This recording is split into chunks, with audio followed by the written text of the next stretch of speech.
So now this video is about memory card error. It started out of the blue. So I opened this thing and the message was memory card error. And like I said, I did my research and there were all kinds of things online, but to be honest with you, nothing worked. So what I did is I did this once and it worked, but after the camera ran out of juice, it started doing the same thing again. So what I did is I literally put a steak knife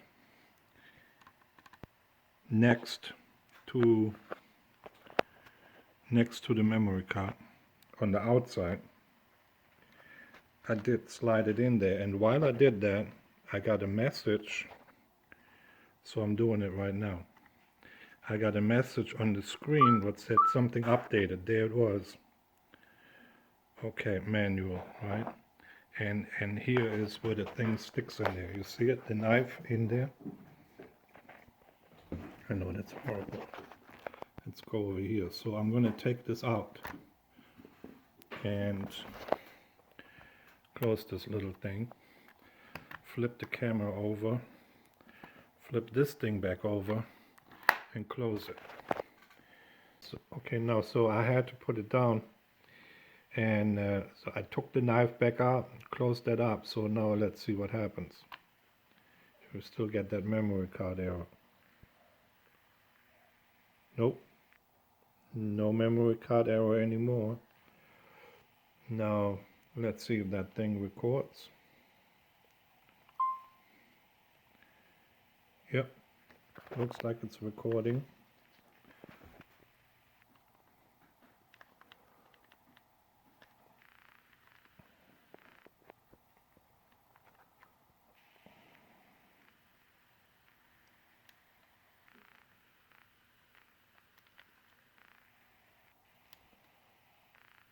Okay.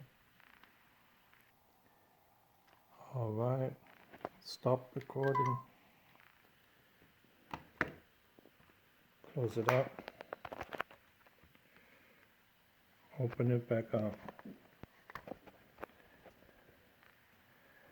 And it's working fine. But I'm sure that once the power runs out of this thing, it will do the same thing again. So it must have something to do with the contacts. I don't know if I'm going to open up this thing or if there's any other way to clean this thing without opening it up. I will find out.